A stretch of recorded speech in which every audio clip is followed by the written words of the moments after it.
나훔서는 최후 심판을 경고한 선지자, 그리고 악인의 멸망을 예언한 선지자, 나훔 선지자를 그렇게 표현하고 있습니다. 이 나훔 선지자, 나훔의 뜻은 위로하는 자, 이런 뜻이 있는데, 이 사람은 BC 620년경에 활동을 한 것으로 알려져 있습니다.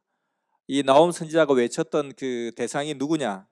니느웨 성에 대한 경고라고 했습니다. 니느웨 성 하면 굉장히 또 유명한 선지자가 있죠. 요나 선지자가 외쳤던 곳이 바로 니느웨 성에 가서 외친 것이죠. 나훔도 역시 마찬가지로 니느웨 성에 가서 외친 것입니다. 그런데 나훔과 요나는 약 100년 이상의 시간차가 있습니다. 요나가 먼저 외쳤던 시절이었죠. 자, 그래서 이 니느웨 성은 당시 세계 최강이었던 아수르의 수도였습니다. 그리고 나훔이 외치고 나서 얼마 가지 않아서 BC 607년에 바벨론에 의해서 멸망을 하게 됩니다.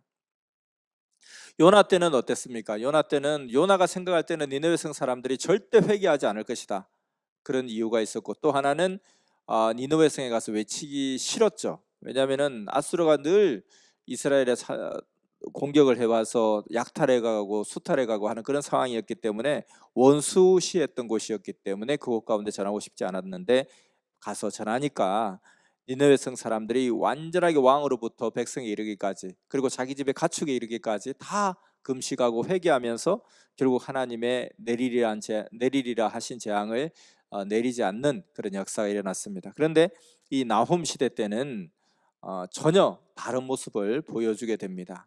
이들은 더욱더 강포해지고 강팍해져서 절대로 그 말씀을 듣지 않았습니다. 그래서 이들은 결국은 나훔 선지자를 통해서 멸망의 메시지를 전달받게 됩니다. 사실 그 대부분의 예언서를 보면 심판과 동시에 구원과 희망의 메시지도 같이 공존하는 모습을 보게 됩니다. 그런데 나훔서에는 전혀 그런 부분들이 없습니다. 결국 그들의 범죄와 그로 인한 회개치 않음으로 인해서 결국은 멸망의 메시지만 전해지게 되는 것이죠. 그래서 나훔 선지자를 최후 심판을 경고한 선지자, 악인의 멸망을 예언한 선지자, 이렇게 표현하고 있습니다. 자, 우리는 동일한 니느웨인데 그 전에 요나 선지자 때는 그렇게 회개해서 온전한 역사를 이루었고, 그리고 나훔 선지자 때는 회개치 못하는 모습을 보이게 됩니다.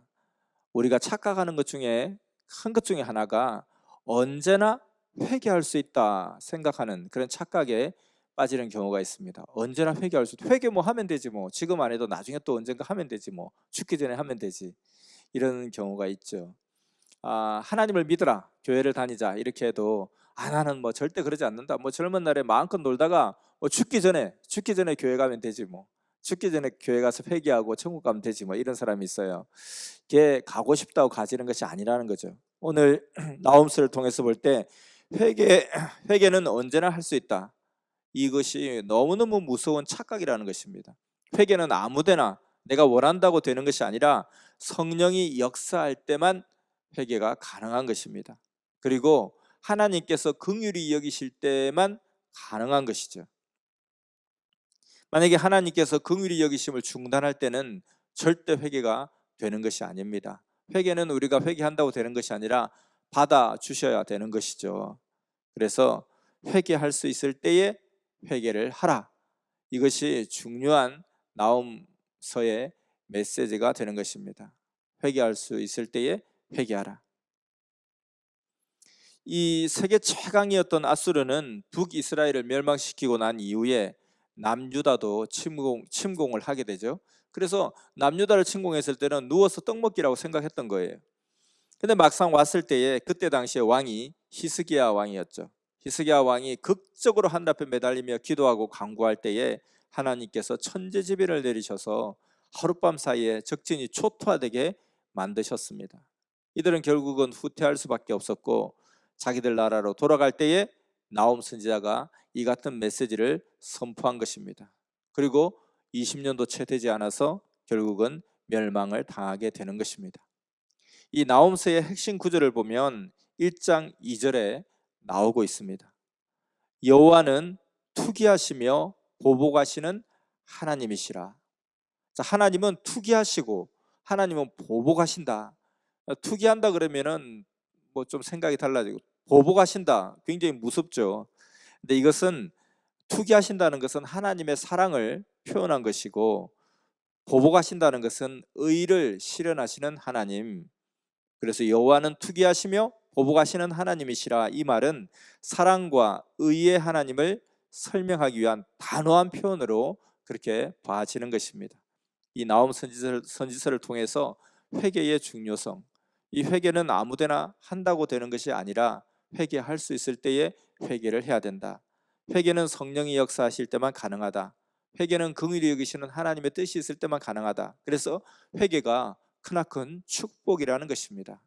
그래서 우리의 삶 속에서도 동일한 니느웨지만, 또 요나 선지자 때 니느웨와 그리고 나홈 선지자 때 니느웨의 모습이 전혀 다르고, 그 다른 것에 의해서 결국은 결론이 달라지게 된다는 것입니다. 우리의 삶 속에서도 언제나 회개의 능력과 축복과 권세가 임할 때가 있고, 또 회개에 대해서 강팍한 마음을 가지고 하나님의 뜻을 저버릴 때가 있습니다. 온전한 심령으로 우리의 회개의 능력과 권능을 받는 우리가 되어지면 좋겠습니다.